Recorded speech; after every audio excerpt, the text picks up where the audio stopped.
What I personally would have liked to have seen in a Bioshock game is sort of a broader range of enemies. And I think in Bioshock Infinite, we really want to have a sort of a class of enemies that had a sort of a more imaginative range of powers. And we came up with this concept called the heavy hitters, who are enemies that are sort of used to not just be more powerful, but also to augment the abilities of the more traditional Bioshock enemies. You're going to come across them in certain areas of the game, and they're going to provide a really unique challenge. Red is the price of liberty. You know, we wanted an AI that really expressed sort of the very sort of clear system of beliefs that founders have, and a heavy hitter that would sort of represent that.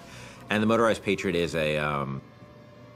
sort of the embodiment of that. And they came up with this idea of this creepily motorized, like Hall of Presidents animatronic George Washington. It was specifically the face, specifically this weird, like, porcelain child dolls, you know, poor rendering of George Washington.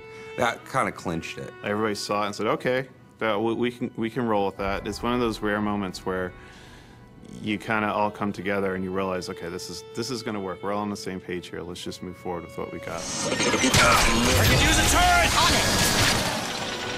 Booker, the gear! So the Motorized Patriot, a couple of things make him really special besides the aesthetic of him. One is that he's, unlike most of the enemies, he's completely fearless.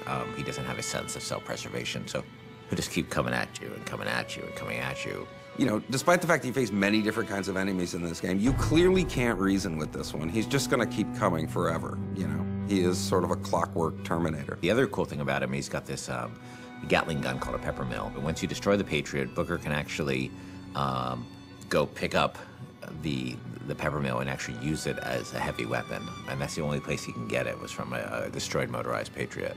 I mean, I also like that, you know, as he starts to take serious damage, his head he actually loses the Washington mask, and it reveals his sort of metal skeleton underneath.